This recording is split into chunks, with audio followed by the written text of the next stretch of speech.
25। তুই মানুষের কাছে সাহায্য আজকে কারণ কি? আপনি ফোনটা দিয়ে আমার মার সাথে কথা আমার কথার উত্তর দে। তোর মার লোক আমার কথা কোন লাগবে না তো। তোর বয়স 25 বছর না? তুই চাকরি করতে পারোস? তো তোর বয়স যদি 25 বছর তুই চাকরি করতে পারোস, তুই মানুষের দুয়ারে সে টাকা চাচ্ছে কারণ কি? হ্যাঁ? যদি না দেখাইতে পারি তো ভালো কথা। তোমার মা অপারেশন করে আমি মানছি তোমার মা অপারেশন করে না। তুই চাকরি করতে পারো না? দেখেই তো আন্টি আসছি, মাস শেষ না আন্টি, ওষুধ লাগবে। আবারও কয় বেলা মাস? এর আগে তুমি একবার আসে তোমার আমি নিশ্চিত করছি না যে তুমি চাকরি করবা।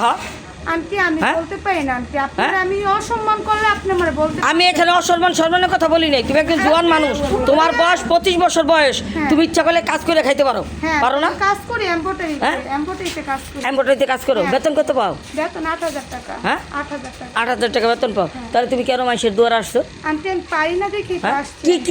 কি পারো না? আমার তো ভাই বোন কয়জন? পরে আমি একা, আমার আব্বু নাই।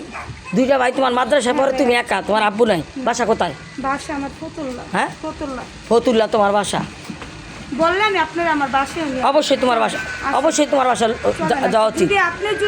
রুগী যদি না দেখেন, যদি না দেখাইতে পারি, তখন আপনি আমার যা শাস্তি দিবেন আমি তা মাথা পাইতে নেই। তোমার রুগী দেখবো মাইসে যাইয়া, কি বলবো? আপনি এটাও মানতেছেন, ওটাও মানতেছেন। না মানবো না এমন কোনো কথা না। মানুষ কি বিপদে পড়ে না? আজকে আমি বলি না বিপদে পড়ে না, আমি এই কথা বলি না যে মানুষ বিপদে পড়ে না, মানুষ বিপদে পড়ে। আজকে আপনার সাথে খারাপ ব্যবহার করতাম, আমি তোমাকে খারাপ ব্যবহার কথা বলি না। আমি বলছি কোনটা সেটা শোনো। তোমার মতো জোয়ান মানুষ, 25 বছর বয়স, তুমি যদি চাকরি করো, তোমার কামের অভাব নাই। তোমার জন্য কি হয় জানো? তোমার জন্য কি হয়? আমার কথা শোনো, তুমি আমার কথা শোনো। তোমার মতো মানুষের জন্য জোয়ান মানুষগুলি ভিক্ষা পায় না। কেন তুমি এই বয়সে ভিক্ষা করো? কারণ কি? আপনারা তো বললাম যে আমার মার অপারেশন